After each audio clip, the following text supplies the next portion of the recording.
There's a mysterious zone far out in our solar system. It's a region of ice worlds, some solitary, some with moons. Their names may be unfamiliar. Eris, Makemake, Haumea, but they hold clues to all our origins. And the first of these worlds, and the one we'll reach in 2015, is the king of the Kuiper Belt, Pluto. The long journey of NASA's New Horizons mission began in 2006 aboard America's biggest, baddest rocket, tricked out with every conceivable booster. We built a very light spacecraft and bought a very large launch vehicle, and the combination is ferocious. But in some sense, it all began in 1930 with Clyde Tombaugh, 24 years old and fresh off a farm in Kansas, but willing to spend long hours scanning star fields to find a moving point of light, humanity's first glimpse of Pluto. The dream of actually getting to Pluto began with a 6-year-old boy in love with science, who grew up to lead a team of brilliant researchers and engineers with dogged persistence through decades of planning and building and testing.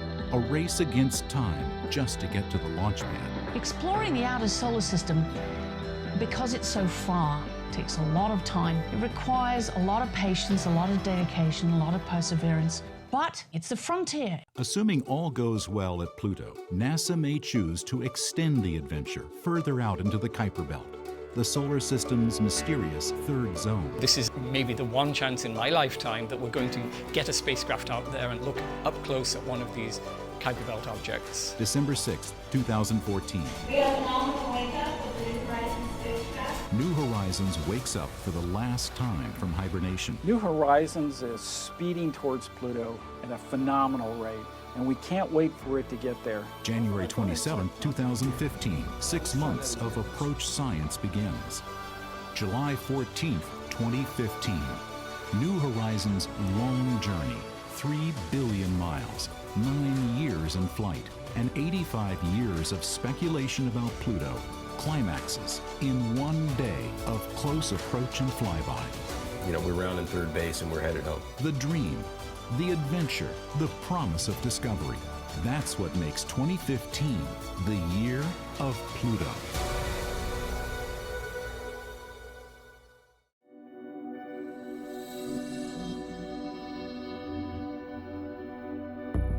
Studying Pluto and its neighbors from Earth is one of the toughest challenges in astronomy. It takes the largest telescopes and most advanced instrumentation on the planet. And it's tough even for the Hubble Space Telescope. And it takes time, from the discovery of Pluto in 1930 to NASA approving the New Horizons mission in 2001 to arriving at the planet in 2015. It's been 85 years, and time passing is definitely an actor in our story. But it's the combination of human skill, cutting-edge image processing, and sheer bloody-minded persistence that has resulted in the most important discoveries. And that's a tale as true today as back in 1930, when Pluto was first found by Clyde Tombaugh. In 2011, at the SETI Institute near San Francisco, Mark Showalter used Hubble data to discover 2 new moons around Pluto, although he was actually looking for possible rings. Showalter has found rings associated with small moons around other planets. And that was kind of the motivation for checking out Pluto. It's got 2 little satellites. Satellites raise clouds of dust. Let's see what might be there. It's easy to take artistic license to show what Pluto's rings might look like.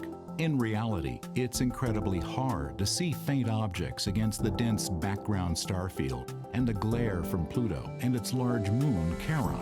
We came up with this trick where you take the images and then you rotate the camera 90 degrees, you take more images, and if you do that all just right, you can do this thing where all that glare cancels out, and what we're left with is just the rings. We could think of it as a stack of images. Think of it as like a cube looking down. So let's turn it on its side.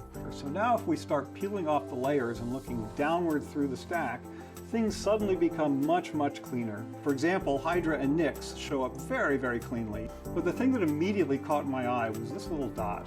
right there. It's not a perfectly sharp hot pixel like over here, and that's what made it pretty convincing to me that we had seen a very small moon of Pluto that nobody had seen before. To be sure you've detected a real moon or planet, you have to show it's moving, unlike the background stars. The thing that makes moons distinctive is if we come back later, they'd all have shifted because they all orbit the central planet. This required a great deal of patience to then wait about 6 days until we got our next set of observations of the Pluto system. Sure enough, the object was still there. It had moved by just about the right amount to be something orbiting Pluto, and we knew we had a moon. Next year, Showalter and colleagues went back and built on lessons learned to see what else might be there. Summer 2012. Now, Mark had 15 more days of Hubble observations. Now, what you can see here are 3 time steps. Each of those time steps is actually about 45 minutes of data. That means it's long enough that the little moons move. It's moving back and forth in this 3-frame sequence. Hydra is moving, Nix is moving. I mean, it doesn't take a rocket scientist to say that that looks like a little moon of Pluto. It's moving just the way the others are. They're all going around the planet in the same direction. And so it was just a couple of weeks later that we made the announcement that the 5th moon had been discovered. Patience, persistence, ingenuity. That was exactly what led to the discovery of Pluto back in 1930. In Kansas in the 1920s, Clyde Tombaugh grew up in hard times and built telescopes using leftover farm implements.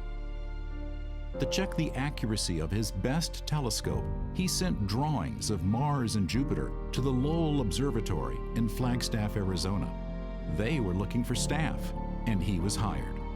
Along with observing the stars, he stoked the furnace and shoveled snow. But one assignment made history. Day after day, he'd use this machine, known as a blink comparator, to look for anything in his images that moved. It was tedious, painstaking work, but on plates taken on January 23rd and 29th and analyzed in February, he saw a small dot that did move against the fixed stars. Announcing the results after careful confirmation, the observatory made it easy to find the new planet by adding arrows. This is an incredible work of observational astronomy, and having done something similar but with much more powerful tools, I can really appreciate his achievement. For decades, Pluto remained, more or less, a point of light. But in the mid-70s, Dale Cruikshank and colleagues attached cameras with infrared filters to a telescope at Kitt Peak. Detectors or sensors had been improved, and larger telescopes had become available. Well, we did that work in 1976 and found evidence for frozen methane on Pluto's surface. It was several years later that we found the evidence for the other ices. In 1978, astronomers Jim Christie and Bob Harrington analyzed new plates taken at the U.S. Naval Observatory in Flagstaff. Christie noted an elongation to the north of Pluto. 1 month later, the bump had disappeared. From this and other evidence, they concluded that Pluto, like Earth, had a moon, Charon. From eclipses between Pluto and Charon occurring in the 1980s, astronomers calculated that the moon was almost half the size of its parent body, so large that both objects spin around their mutual center of gravity, outside Pluto. Pluto and Charon were the first double dwarf planet combo discovered in our solar system. Using the basic physics of their orbits and the distance between them, astronomers could calculate their mass and size. Pluto was a little smaller than Earth's moon, about 1,500 miles in diameter, and had only 1/10 its mass. Between 1985 and 1990, astronomers were in luck. As Pluto and Charon orbited their mutual center of gravity, each passed in turn in front of the other. The so-called mutual events allowed astronomers like Mark Bowie to capture the changing patterns of light. Patiently, Bowie created a map of Pluto. Pluto turned out to have one of the 2 most contrasty surfaces in the entire solar system. In the mid-90s, Bowie and Alan Stern used the Hubble Space Telescope to make the first direct images of Pluto's surface. And it's exciting to Mark and I and to our whole scientific team to be able to see this object that no humans really could glimpse as a real planet, as a real object in the solar system previously. In 2005, Hal Weaver and Alan Stern used the Hubble for another close-up look at Pluto and Charon. They discovered two small, dim moons where only Charon had been seen before. Now we know from Mark Showalter's work that there are two more moons, making the current total of 5, and that Pluto is a genuine mini-planetary system. From its size and orbit, astronomers estimated that Pluto is perhaps 70% rock and 30% ice. That makes it one of the largest of a whole new class of objects, the ice dwarf planets, making up what's known as the Kuiper Belt. This region is named for Gerhard Kuiper, a leading mid-20th century planetary astronomer. Kuiper suggested that the solar system didn't end with Neptune and Pluto, but that there should be a disk of other worlds beyond them. In 1992, from a mountaintop in Hawaii, David Jewett and Jane Liu found the first Kuiper Belt object. They were using new and highly sensitive CCDs, like the sensors in a modern digital camera. But their technique was essentially an updated version of Tombaw's work. Take carefully registered images of a patch of sky and see if anything moves against the distant stars. This one, QB1, did just that. It was only a few hundred kilometers across, 10 times smaller than Pluto, but still huge compared to a comet. Since then, teams of astronomers have found around 2,000 KBOs. Informed by cutting-edge astronomy, but with a fair dose of artistic license, let's take a trip through this third zone of our solar system. We used to think of the solar system consisting of two different types of planets. The planets we call the terrestrial planets, which are Earth-like planets. That would be Mercury, Venus, Earth, and Mars. Next out, the asteroid belt. Fragments of worlds smashed to pieces by gravitation and collisions. Then come the 4 gas giants. Jupiter and its moons. Saturn with its magnificent rings. Uranus, also ringed. And Neptune. And then Pluto was this kind of, odd guy out. It was this little object at the edge of the solar system. And then when we found all these other Kuiper Belt objects, this is kind of almost a third type of object. So for the first time ever, we'll be able to fly by a brand new object, an object that's been forming for billions of years, and understand what outer parts of the solar system are all about. By July 2015, we'll know for sure what Pluto and its moons look like, and that will provide breakthrough information on all those other ice dwarf planets, the most numerous planetary objects in the entire solar system that make up the Kuiper Belt. Actually, the Kuiper Belt is more like a donut, bulging up above and down below the ecliptic where most of the planets move. It's kind of like the asteroid belt, but much bigger. It has hundreds of times more objects in it than the asteroid belt. Let's now visit 5 named KBOs in the exact positions they'll be in on July 14th, 2015, the day when New Horizons flies by Pluto.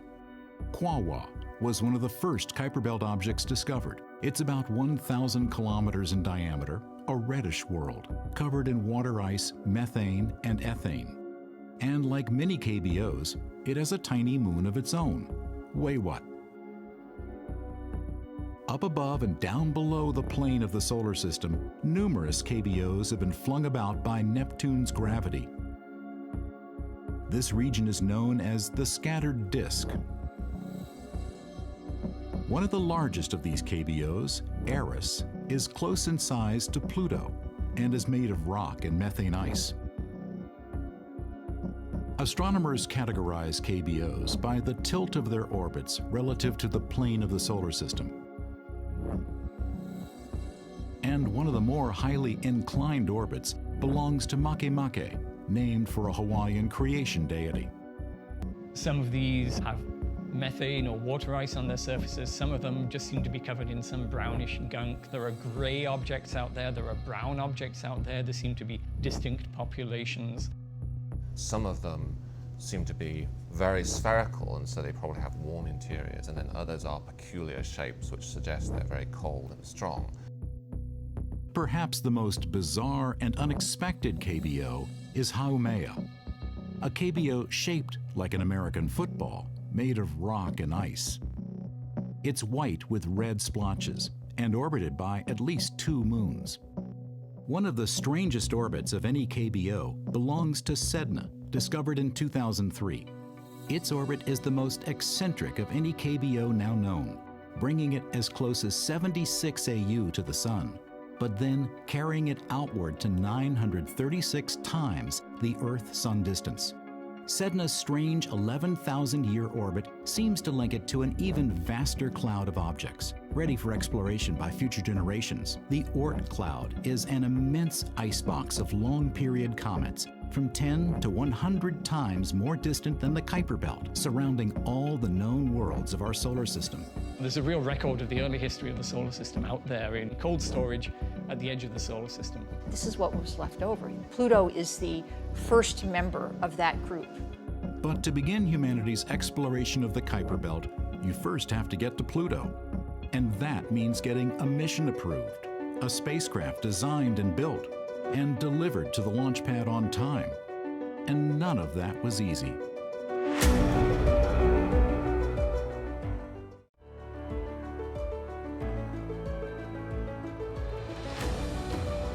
"2015 may be the year of Pluto, but getting there has taken many long years of effort.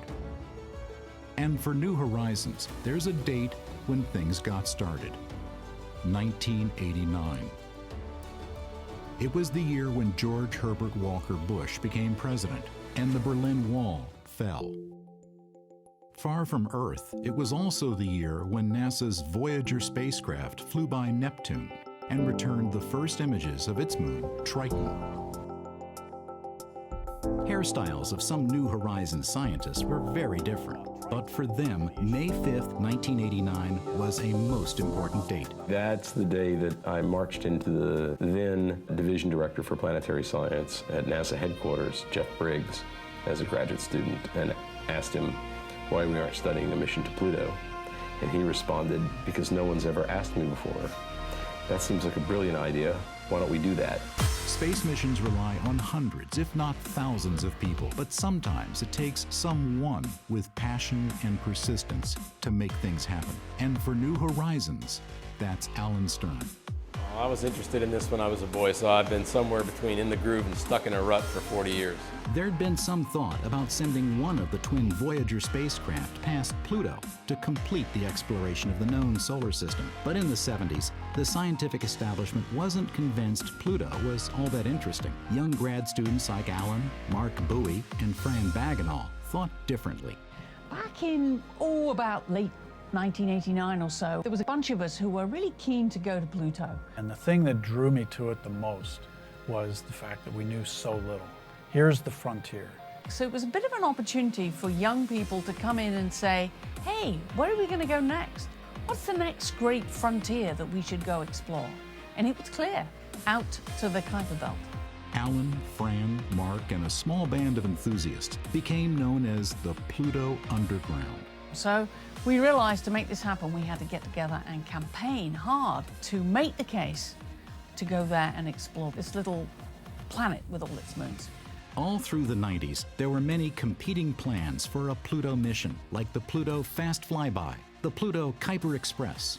A Pluto mission was on, then off, then on, then off. If the Pluto mission had been a cat, it would have been dead long ago because they only get 9 lives. And we've had significantly more than 9 stoppages and odd twists and turns. What finally turned the tide was the National Academy's Decadal Survey, a consensus document from leading planetary scientists that ranked a Kuiper Belt Pluto mission highest in priority for medium-class budgets. Finally, after competitive proposals were evaluated, New Horizons, which teamed Alan Stern with the Johns Hopkins Applied Physics Laboratory, APL, and several other institutions across the country, was selected by NASA on November 29, 2001.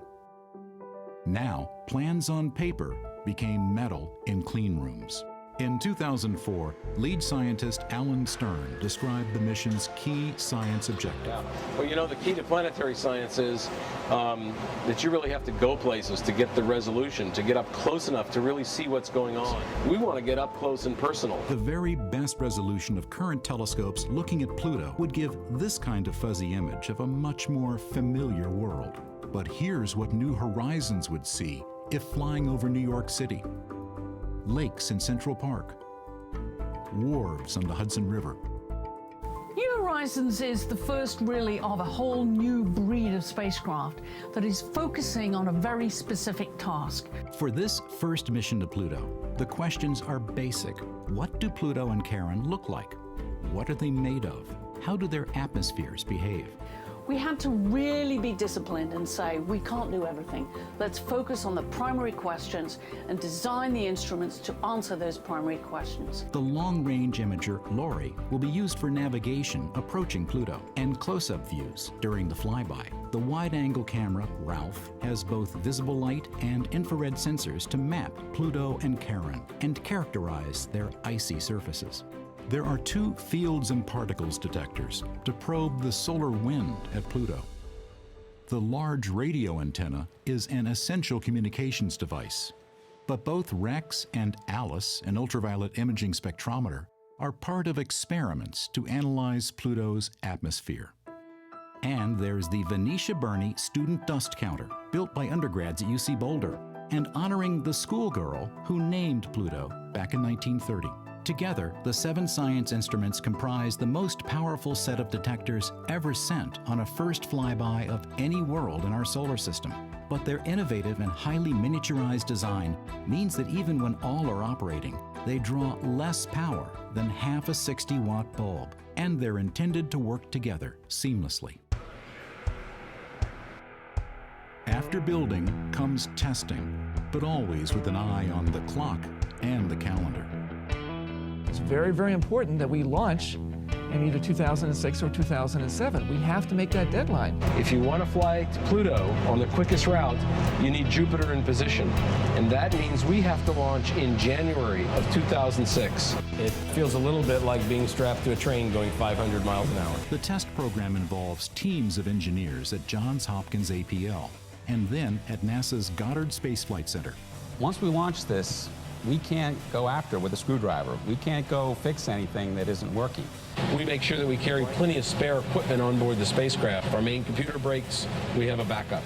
If our main transmitter breaks, we have a backup. One of the things we do is we put the whole spacecraft on a gigantic vibration table, a paint shaker, and shake it. And then test it after that, and shake it again and test it again. So that's what we're doing from now until launch. Along with testing the spacecraft, New Horizons needs to train and test its human operators. And for a mission planned to reach Pluto in 2015, it's important to have young people on board early, so they'll be around at close approach. It's good that we can do that, so they will have both the time, the focus to stay with the mission over this long period of time.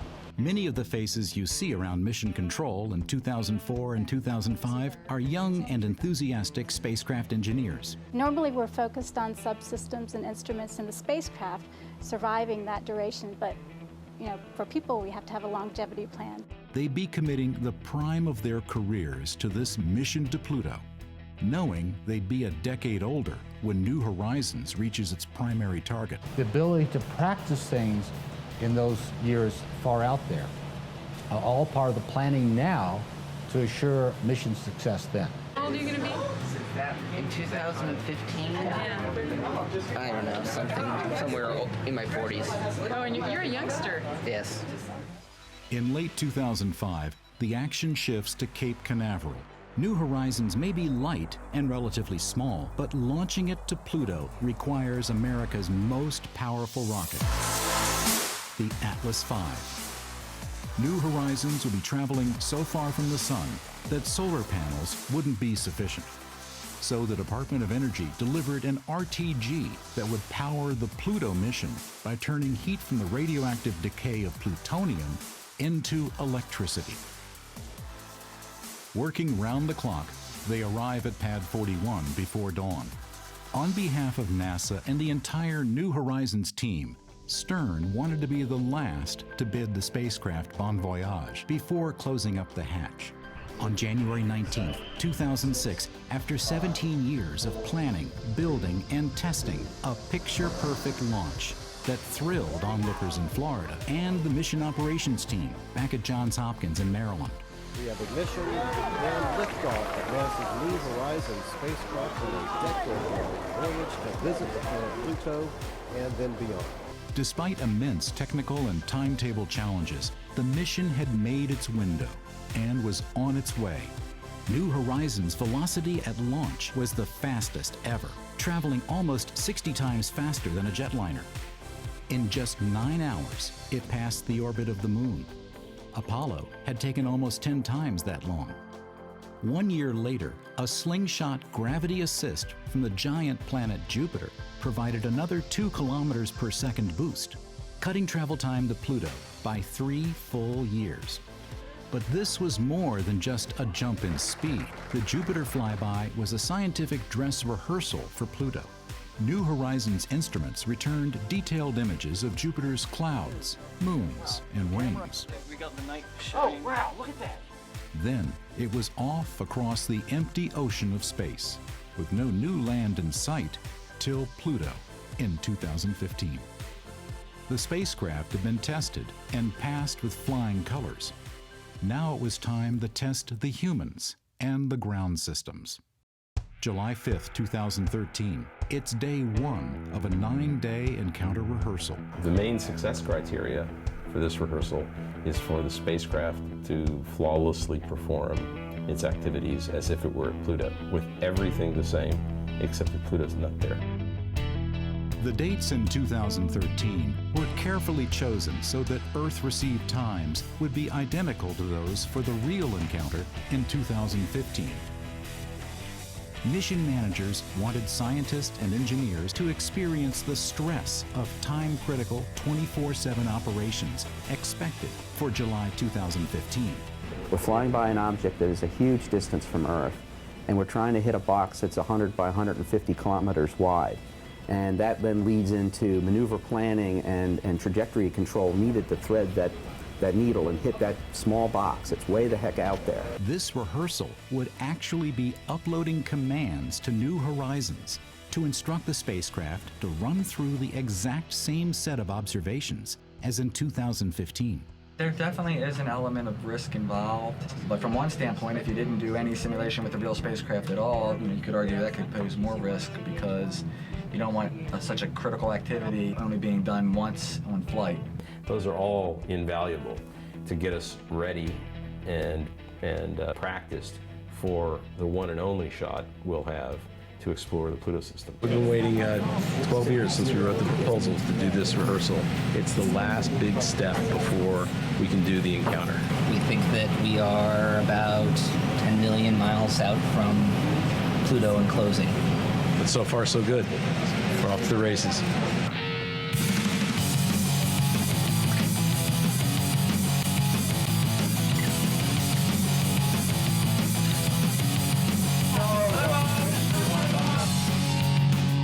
Today is our 2,724th day in flight. This has been a long time coming, literally. I only want to say thanks for all the work. Let them eat cake.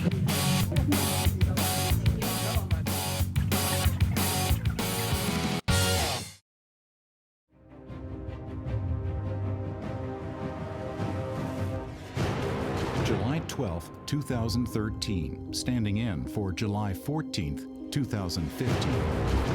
This is it, a minute-by-minute simulation of Encounter Day. It's make or break. Well, it's the most important because we've best been spending the 24 hours of the most intense activities that we've been running on the spacecraft, and this is the longest that we've been out of contact since we've entered encounter rehearsal. This may be a rehearsal, but New Horizons has been firing its thrusters and spinning in space, identical maneuvers to those planned for 2015. On Encounter Day, the spacecraft will be too busy taking data to send back images. That's why its first simple "I'm alive" message will be so important. Sometime within the next minute, DSS 43 should lock up on the signal.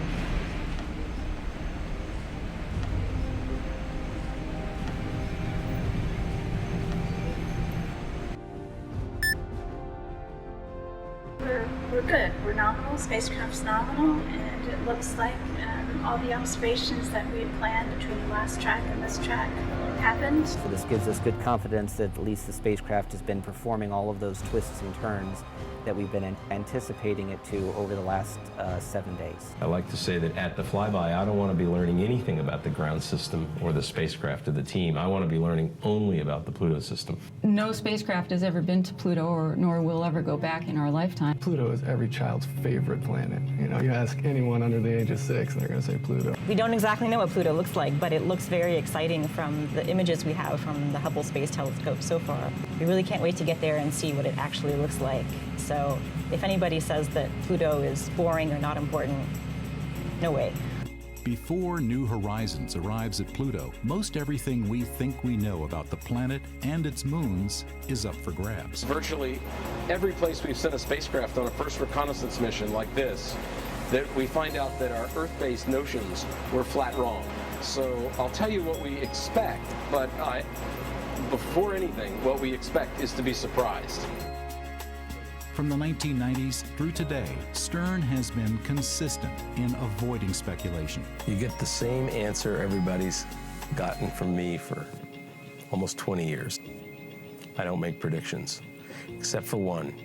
My best guess is we're going to find something wonderful. But in the final months leading up to the July 2015 encounter, it's hard for most humans not to imagine what we'll see. Many planetary scientists, like Paul Schenk, base their expectations on what we saw when Voyager 2 reached Neptune, and specifically as it flew by its moon, Triton. Voyager was a 10-year-long exploration of the outer solar system, and every time they got to a planet, it was basically the first time anybody had really seen those bodies. So when they got to Jupiter, they were greeted with enormous surprises. The erupting volcanoes on Io were just completely unexpected. And so when they got to Uranus, there were more surprises. The exotic trains of Miranda and Ariel, for example, were not expected. So by the time they got to Neptune, they were kind of accustomed to the idea that they were going to be surprised. And sure enough, Triton completely blew them away. Bonnie Barati was at NASA's Jet Propulsion Lab as the first images of Triton, a moon of nearly 1,700 miles diameter, came down. Triton was almost a twin of Pluto. It's about the same size, about the same brightness. Originally, Triton was probably a Kuiper Belt object just like Pluto, floating around in space, but then it got too close to Neptune and it got captured by Neptune's gravitational field. Recently, Paul Schenk enhanced the original Voyager data to create this detailed flyover of Triton. It has odd patches and odd blob-like features, kind of like amoebas crawling around on the surface. Triton has very few impact craters. Its surface is extremely young geologically. And it actually has geysers spurting material off into space. Here is a body that is hundreds of degrees below zero. It's so cold, it's forlorn, it's barren. We just didn't expect to see this activity on Triton. It was quite a surprise. If you just assume that Pluto was going to look exactly like Triton, which is the most similar object we know about, then you might expect to find a very interesting body. But Triton is not the only dynamic ice world in the outer solar system. 16 years later, the Cassini spacecraft sent back images of Saturn's moon, Enceladus, about 300 miles across. This is a tiny little moon, and Enceladus is actually a winter wonderland. It's very bright. It reflects almost all the radiation that falls on it, and it has these huge ice volcanoes spewing out from its south pole. And Enceladus is continuously giving off puffs of water vapor, and so if you start to see puffs of water vapor coming off Pluto as New Horizons gets closer, that would be exceedingly interesting. But what forces can power volcanoes in the deep freeze of the outer solar system?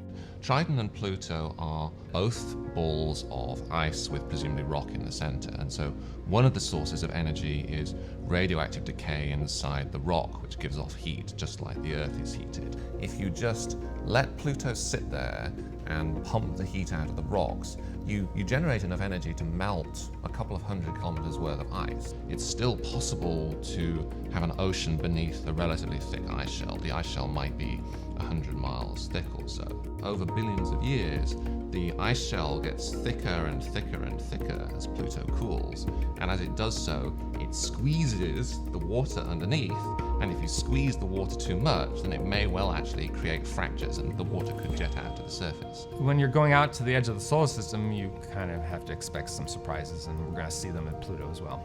Just as Triton and Enceladus were mere dots before spacecraft reached them, until now, Pluto has been an astronomer's planet. That's about to change. We are going to start off as astronomers, and we'll be using astronomical tools to try and sharpen up our images and pull every last little bit of detail out of these fuzzy blobs. We gradually turn from astronomers into geologists as we get closer and it becomes a real world. Jeff Moore was in the room at JPL as those Triton images came down, but he also enjoys field work and thinks we'll recognize some similar planetary processes at work on Pluto as back on Earth. So I'm a geologist, and although we don't expect to see oceans on Pluto, there are common processes which operate on this planet, which are likely to operate also on Pluto and its moons. While the scales are very different, erosion shapes landforms here on Earth and all across the solar system. There are these little finger-like projections that are formed by the process of erosion, where wind and water have sculpted this landscape by taking advantage of small differences in the strength of the original rock, creating large, huge, fantastic landscapes, such as on Jupiter's moon Callisto, and we can anticipate that we may perhaps also see landscapes like this on Pluto and its moons. Pluto's 248-year orbit is more eccentric than our solar system's terrestrial and gas giant planets, greatly varying its distance to the Sun. But it's typical of many other objects in the Kuiper Belt and newly discovered planets around other stars. That, plus its highly angled polar tilt, combine to produce strong seasonal effects. In fact, the seasons of Pluto are amongst the most extreme of any seasons on any world that we know of orbiting the Sun. And those extremes may be one reason why its surface is also extremely contrasty. Pluto is perhaps the most intensely bright and dark place that we've seen in the solar system. This dark surface collects more heat. It warms up like asphalt does on a sunny day here on the Earth. And if there were frost that had settled on this dark surface, they're being heated up and driven off, and the transportation of this material could also be creating wind, so you might see small dunes oriented along the periphery of the dark surface, showing this process in action. For planetary scientists, color can be a clue to the composition of surfaces that can't be sampled directly. On the Earth, these kinds of colors from red to dark gray are generated entirely by the presence or absence of rust. On Pluto, we see also these same ranges of colors from gray to bright white to yellow to red to black, but there it must be due to a completely different process. At NASA's Ames Research Center near San Francisco, longtime Pluto researcher Dale Cruikshank and postdoc Chris Matarese conduct experiments to see what processes might create the colors we see on Pluto, starting with gases like methane and nitrogen and the extreme low temperatures we know are found there. In our cold chamber, we can produce a thin film of ice and then after that expose them to a beam of electrons, which are charged particles, comparable to what comes in to Pluto's surface from space. We find that when we shine ultraviolet light or electrons on simple molecules, before too long the simple molecules are broken apart, and by natural processes they reassemble into more complex chemicals. So far, the colors we make in the lab from irradiating these ices is fairly close to what we see on Pluto. There are tones of yellow, light brown, up through fairly dark red. And if we carry the processing by ultraviolet light to an extreme degree, the material actually turns black. And this is almost the color of pure carbon. Seeing how radiation transforms simple ices into complex and colorful organic molecules should help interpret the close-up views of Pluto's surface that'll be sent back by New Horizons. Color translates to the duration of the exposure of these otherwise colorless ices over a year, 10,000 years, 10 million years. That may in turn tell us more about the nature of the exposure of Pluto's surface and even the age of Pluto's surface. Dale Cruikshank began observing Pluto back in 1976. Now, 39 years later, he's ready for its close-up. We can say that Pluto is chemically active, chemically dynamic. We don't know yet if it's geologically active and dynamic, but that's what New Horizons is going to tell us. We've been surprised in that way before as we've passed other planetary bodies that we had thought were totally cold, dead, inert worlds, and find that there are geysers, there are ice flows, there are cracks, and all kinds of evidence for geological activity. I can still remember the first time I saw Pluto in a telescope, and it was just a little dot that you could barely see.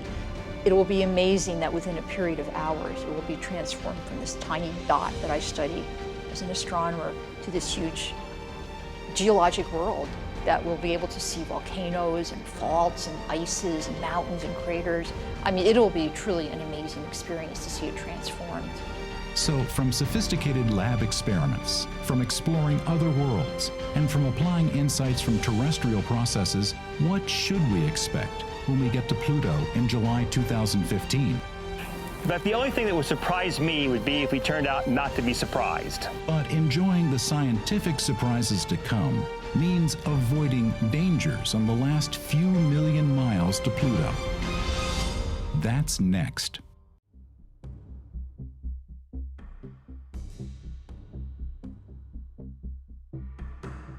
December 6, 2014.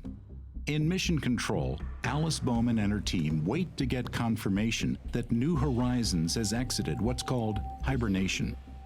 For 2/3 of its 3 billion-mile journey, most spacecraft systems have been turned off, saving wear and tear on the science instruments. New Horizons sends a simple signal once a week just to say, I'm still A-OK. Alice's team has a unique way of showing spacecraft status. When New Horizons is hibernating, their bear mascot is safely asleep. When the spacecraft wakes up, they put on its party hat. If all goes well, this will be the 18th time spacecraft and bear have woken up. But December 2014 is different. VIPs from NASA are on hand. 2 film crews document the action as Alan explains the benefits of hibernation. It lowers our cost because we don't need to have people babysitting the spacecraft 24/7. Outside interest in New Horizons is building. If all goes well, New Horizons will stay awake, flying by Pluto in July 2015, and then returning data until October 2016. Copy that. Thank you, GNCs.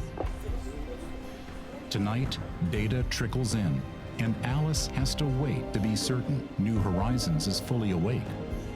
We should be getting it momentarily. It should be any minute now. It's like watching paint dry. I figure if I stare at the screen hard enough.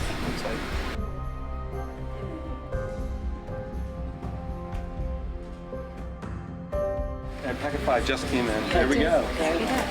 PI, PM, Mom on Pluto 1. We have a nominal wake-up of the New Horizons spacecraft on its way to Pluto. We're ready for our next leg of the journey. Was awake. Our bear, he's going to be here for a while. This is a watershed day. We have completed the cruise across 3 billion miles of space. The spacecraft is now awake. Finally, after 9 years, I'm glad to see hibernation behind us and active ops ahead. On to Pluto. But there are still hundreds of tasks to ensure a safe flyby in July 2015. January 27th, New Horizons has been sending back technical data and all seems fine. But today is the first time Hal Weaver and Andy Cheng will be seeing new science images. I thought I saw it pop up here. Yeah, let's try that again. Cheng is lead scientist for the LORRI camera. LORRI is used for navigation to find the targets and to correct the trajectory so we get to the right place at the right time. Voltages, currents, temperatures all look normal. No error messages. This is it. Let's check out the very first images. And then Sharon, right there, peak pixel 55. That's right. Okay. All right, so there they are. Let's look at the whole For field. project scientist Hal Weaver, even the jump in size from 1 to 2 pixels was significant. This is a real milestone in the New Horizons mission, the very first images of Pluto in the Pluto encounter year. Hadn't turned Lori on, hadn't gotten any images since last summer, last July, but this is it. This is the start of it. How she blows. We really don't know what we're going to see. That's what this mission is all about. What is the surface of Pluto really like? How big is it? What are the orbits really? So it's nothing but delightful surprises coming for us. But some of the surprises may not be quite so welcome. As New Horizons gets still closer to the Pluto system, Lori will be able to identify small moons and possible rings that can't be seen from Earth.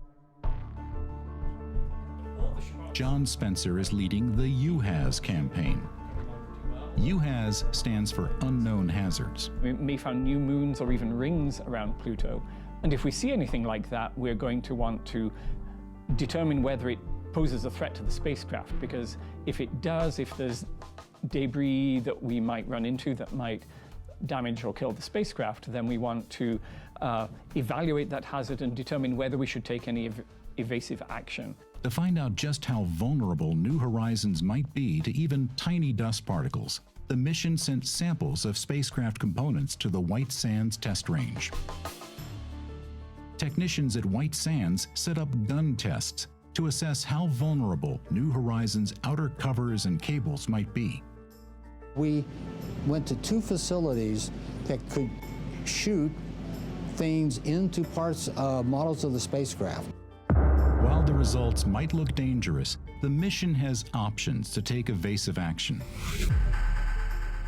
One of the backup strategies we have if we feel we need to give the spacecraft extra protection is that we orient it so that the high-gain antenna here, which is literally pretty bulletproof and can protect the spacecraft, is going to be facing forward in the ram direction. And this is ram in the sense of battering ram. It's a direction in which stuff will be coming at us and ramming into the spacecraft.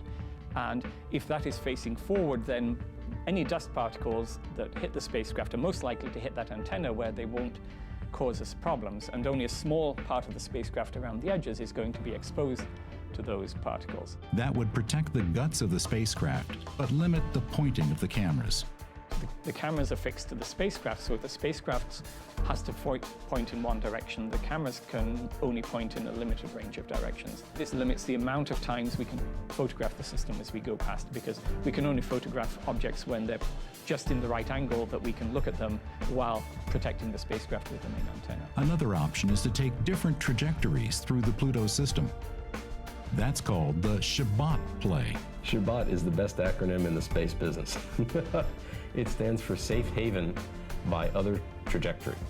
And it is the word we use to represent our backup plans at Pluto. The second Shabbat takes us much closer to Pluto, into the region where atmospheric drag depletes orbits of any debris, which we think would be the safest Hail Mary pass that we could fly if we have to do something different than the nominal. We are coming into the Pluto system with the ability, if we learn something we don't expect, to be able to make a change and get the goods. But those decisions can only be made in the last month before closest approach, and there'll be limited time to evaluate the best options. So in February 2015, Spencer's UHAZ team, including ring specialist Mark Showalter and postdoc Simon Porter, are running through a readiness test. Now they're on the clock and being scored for whether they can work through the calculations fast enough to decide on a trajectory correction maneuver that might prevent loss of mission. And that makes this exercise more critical than any that have gone before. The difference between this and previous operational readiness tests is that this is where we have to demonstrate to the project and NASA that we can do this. But the only test that really matters comes on July 14th, 2015. That one day will pay off 26 years of dreams and 9 years in flight.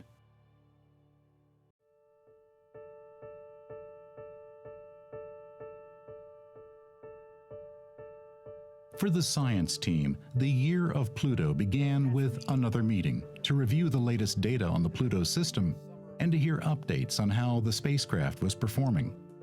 Mission manager Glenn Fountain, who'd been with the project from its start, summarized remaining risks. Red boxes are possibilities that could kill the mission.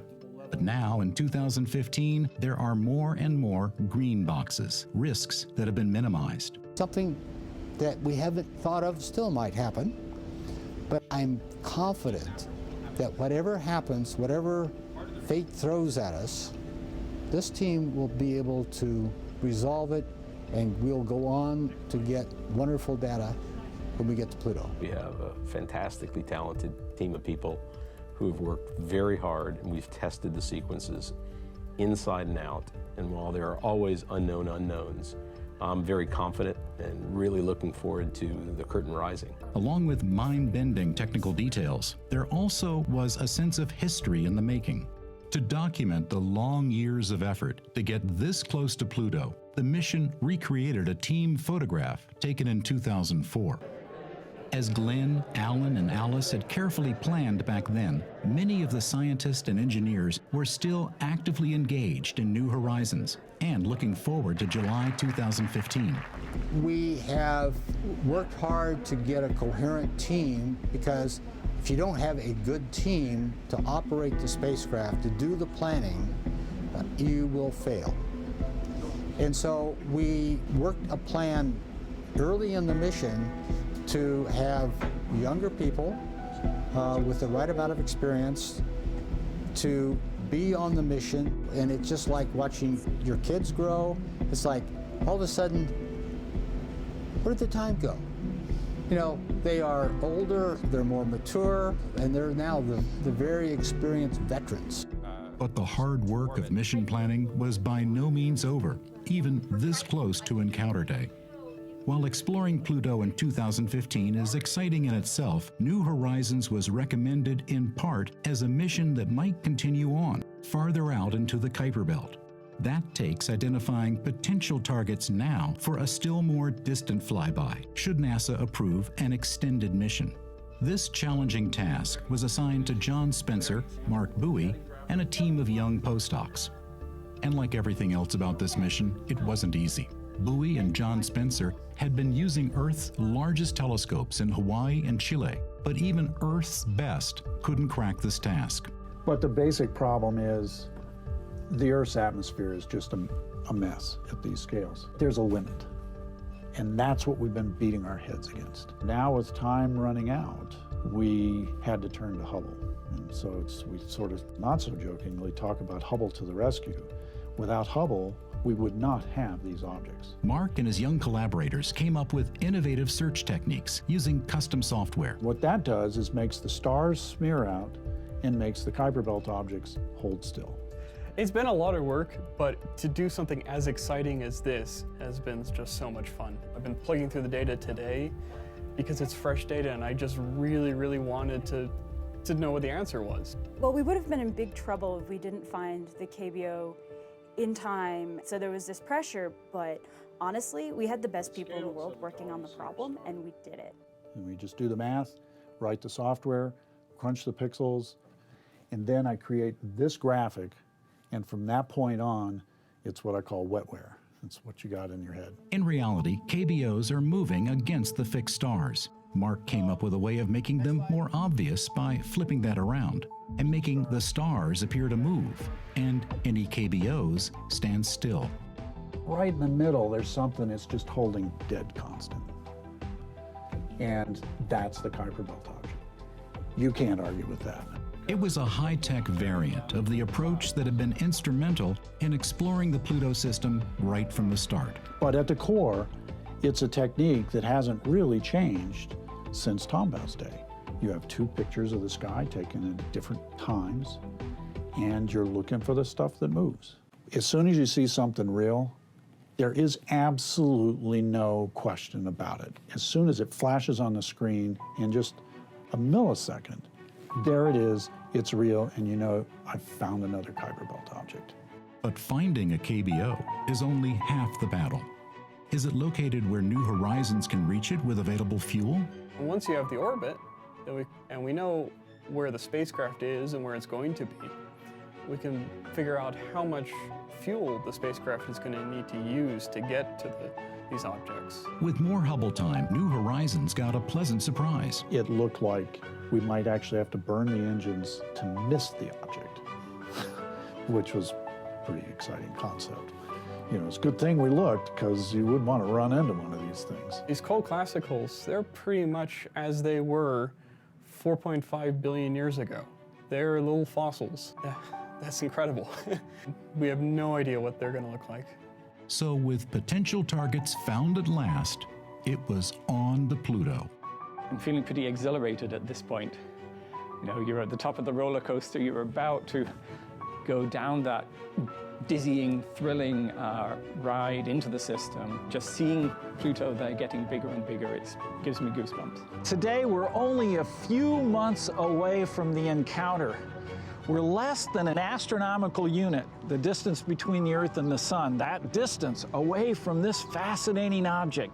It's the last major body in our solar system that we really need to visit. To be putting the capstone on the initial reconnaissance of the solar system, it's heartwarming, and it feels like something that makes a career worthwhile. As spacecraft goes, New Horizons is a very small team, but still, we've been working on this for over a decade, and you add it all up, and it's about 2.5 million work hours to get ourselves to Pluto. We have waited first the 4 years that we couldn't hardly think about because we were running so fast, and then it is, oh, we wait and we wait, and now we are ready to begin the encounter. We have had delayed gratification. The Year of Pluto is, simultaneously a beginning and an ending. It's an ending in that we are completing our objective. We're accomplishing the flyby of the Pluto system for the first time. But it's also the beginning of a whole new chapter for science, of really being able to explore these objects as the data comes down over a period of months. In bringing in postdocs and the younger scientists who, some of whom were in high school when we started this project, and now they have their PhDs and they are spectacular experts and very talented at what they do. I was in preschool when Alan first started talking about a Pluto mission, and finishing high school and starting college when it was built, and in grad school for the cruise. Having young people come into these programs, gaining the experience, they're going to be the next generation of explorers. We've never been to a KBO. We've never been anywhere close to a KBO. This is the most unexplored area of the entire solar system, which is another way of saying this is the most unknown area that we as humans can reach with spacecraft. We can't wait to get to Pluto and to July 14th and see what the surface looks like. We're ready to go, and it's showtime. We are capable of continuing an adventure that humanity began 100,000 years ago as our ancestors walked out of Africa. And we are continuing that exploration, and this country is in the forefront of doing that.